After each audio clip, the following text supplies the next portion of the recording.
공소장에 나와 있는 내용 중에 방송에는 안 나간 부분이긴 한데 모텔에서의 이제 사건을 진술하는 과정에서 박 씨가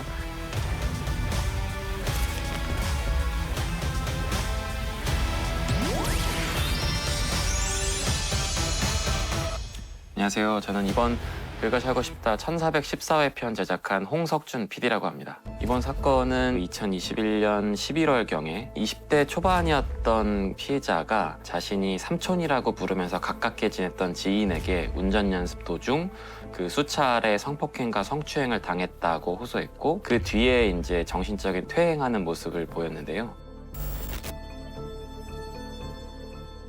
그로부터 1년 9개월 뒤에 그 23년 8월 19일 날 자신이 살던 아파트에서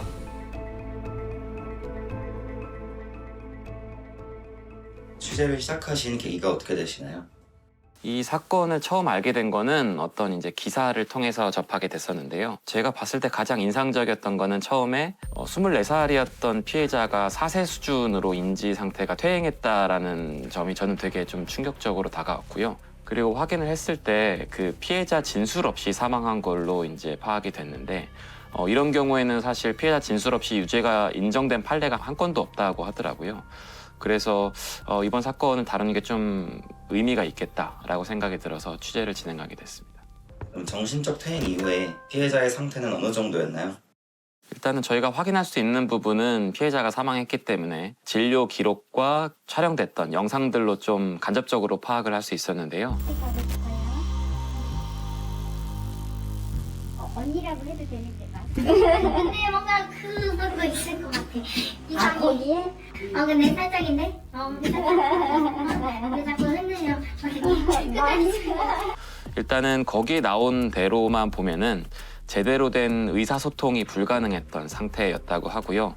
그리고 이제 해리장애라고 그래서 마치 이제 다른 인격이 된 것처럼 알 수 없는 말을 이제 혼자 그 중얼거리거나 아니면 알 수 없는 손짓 같은 것들을 하는 모습들을 보였다고 해요. 그리고 이상 증세를 보인 직후에 그 정신과 병원에 입원을 했었는데 그 입원 도중에 이제 그 차트 기록들을 살펴보면은 낯선 남성에 대해서 극도로 공포심을 강하게 보였던 것으로 기록되어 있습니다.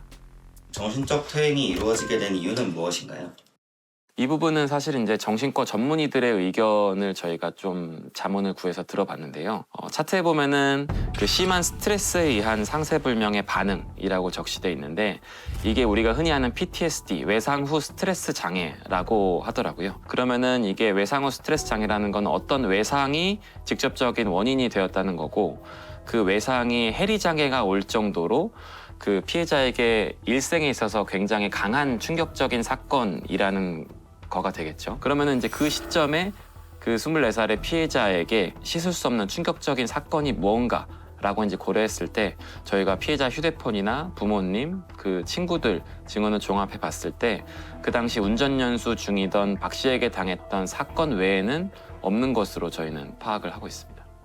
그럼 박 씨에 대한 지인들의 의견이 다양하던데 박 씨는 어떤 사람인가요? 겉으로 보기에는 굉장히 친절하고 자상하고 그리고 가족들한테도 되게 잘하고 지역사회에서 활발하게 이제 활동도 하고 그러니까 인간적인 그 인맥도 굉장히 넓었던 것으로 확인이 됐는데요. 이거는 박 씨의 직업적인 특성과도 연관이 돼 있는 것 같습니다. 그 실제로 그 박 씨가 보험 일을 했었는데 직업적으로는 좀 능력을 인정받았던 편으로 확인이 됐습니다. 반면에 이제 그 박 씨를 좀 오랫동안 가까이서 지켜봤던 지인들은 그 사람의 단점 중에 하나로 여성들에게 성희롱적인 발언들을 하거나 아니면은 이제 그런 터치 같은 성추행적인 행동들을 좀 습관적으로 했다라는 것인데요. 2000년대 후반 이럴 때는 지금의 이제 성인지 감수성과는 많이 달랐던 그 부분이 있어서 이게 경찰 신고까지는 이뤄지지 못했던 사회적인 분위기가 있었다라고 하고요. 오히려 이제 이런 성추행이나 성희롱을 받았더라도 그 당시에 피해자가 이거를 경찰에 알리거나 좀 문제 제기를 했을 때 오히려 이제 좀 유난스럽다라고 손가락질을 받는 사회적인 분위기가 있어서 실제 경찰 신고나 고소까지는 이뤄지지 않았던 것으로 확인이 됐습니다. 그러면 피해가 있었던 운전 연수 이전에도 박 씨가 피해자에게 성범죄를 저지른 사실은 없었나요? 수사 기록에 따르면 그 운전 연수는 2021년 10월 중순부터 11월 29일까지 약 한 달간 있었던 걸로 나와 있는데요. 박 씨 측이나 아니면 피해자 부모님에게 확인을 했을 때도 운전 연수를 받기 이전에는 그 박 씨와 그 피해자가 따로 만나거나 따로 연락을 한 사실은 없던 걸로 확인이 됐습니다. 공소장에는 지금 3회 강간과 2회의 강제 추행, 다이어리나 육성 녹음 파일을 확인했을 때 그 외에 다른 범행들이 있었을 거라고 추정은 되긴 하지만 구체적인 일시나 그 방법 같은 것들이 나와 있진 않거든요. 그래서 범죄 사실을 이제 적시할 정도까지는 안 됐던 것으로 확인이 됩니다. 음성 녹음이나 문자 등이 증거가 될 수 없었던 이유는 무엇인가요?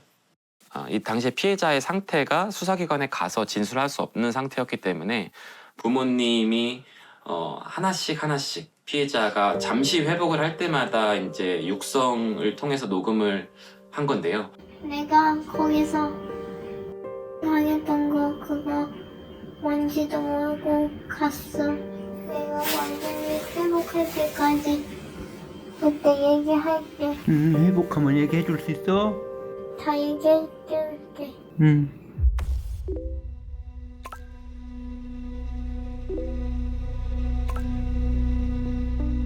그래서 피해자 부모님이 이제 블랙박스 영상이나 녹음 내용들을 경찰에 증거로 제출했는데요.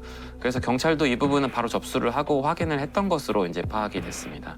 근데 직접적인 증거로 인정이 되진 않았는데 그 이유는 그 녹음을 한 당사자가 이제 피해자 부모님이기 때문인데요. 그 수사기관에선 이 자료의 신빙성을 확인을 해야 증거로서 이제 증거 능력을 인정받을 수 있다고 해요. 그렇기 때문에 경찰에서는 이런 증거들을 확인을 했음에도 불구하고 피해자가 수사기관에 와서 진술을 하거나 혹은 이제 수사기관에서 자택을 방문하거나 하는 등의 추가적인 이제 확인 절차를 거쳐야 했던 것으로 확인이 됐습니다. 피해자가 작성한 참고인 진술서가 미리 발견됐다면 유죄를 입증할 수 있었을까요?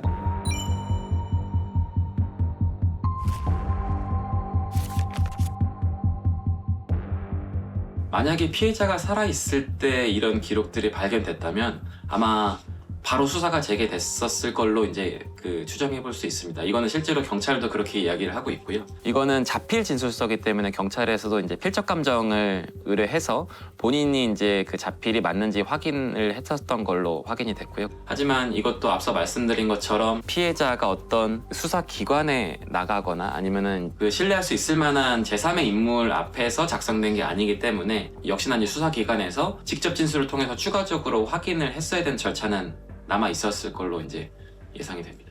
그럼 박 씨가 구속될 수 있었던 결정적인 증거는 무엇일까요? 구속영장이 발부가 됐던 거는 그 당시에 이제 피의자 신분이었던 박 씨가 주변 지인들에게 자신의 결백을 주장하면서 이제 아버지가 이제 사망의 원인이다라는 주장을 하고 다녔기 때문에 야 이놈아, 네 각시차 뒷좌석에서 그 지도가 앉았냐? 응? 하고 있어? 하고 있어? 법원에서는 이제 이거를 증거인멸, 그러니까 증언을 약간 오염시킬 만한 증거인멸의 우려가 있다고 판단했던 걸로 그렇게 보입니다. 현재 재판 진행 상황은 어떻게 됐나요? 검찰에서 지난 6월 달에 기소를 했고요. 재판이 진행 중이고 이미 이제 2번의 공판이 열렸습니다. 10월 말에 또 이제 공판이 예정돼 있는 그런 상황입니다. 박 씨는 혐의를 인정받을 수 있을까요? 이게 사실은 가장 쟁점인 부분인데요. 그래서 저희가 판사 출신 아니면 검사 출신 변호사 여러분께 이제 좀 자문을 구했을 때 지금 이제 공소장에 적시된 거는 주요한 이제 그 성범죄 관련돼서는 강간과 강제추행이잖아요. 근데 이제 강제추행에 대한 부분은 그 블랙박스 음성도 있고 해서 그 어느 정도 인정될 가능성이 좀 높다고 이제 보여집니다. 근데 반면 강간죄에 대해서 유죄가 나올 거냐 이 부분에 대해서는 사실은 진짜 50대 50 정도인 것 같고요.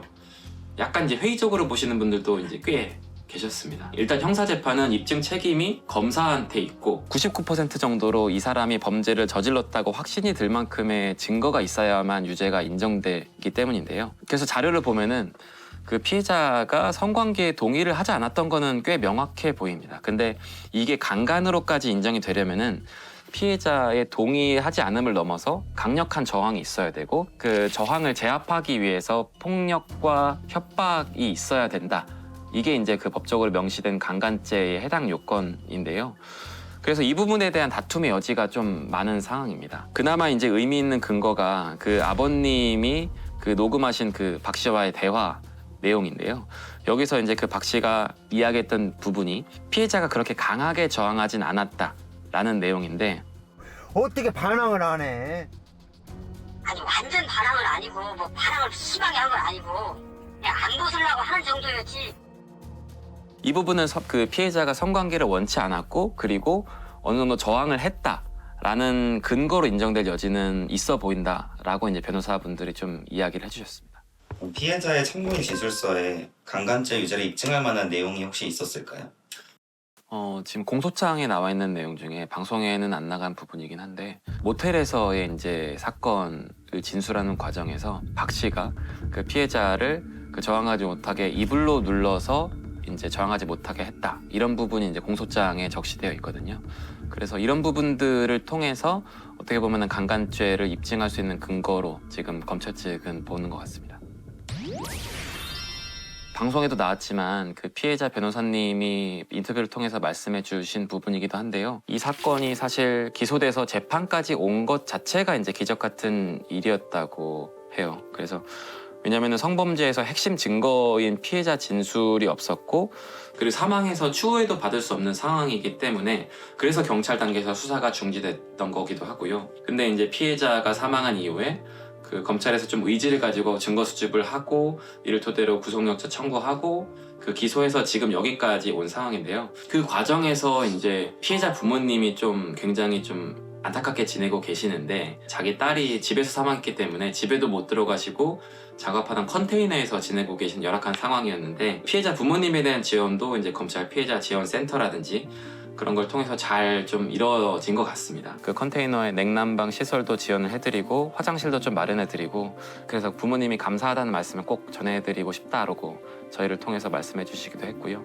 최종 판결은 물론 이제 그 사법부에서 재판부에서 내리는 거지만 만약에 이번 사건이 유죄가 인정이 된다면 어떤 성범죄 사건에 있어서 하나의 중요한 판례가 될 것임은 분명해 보입니다.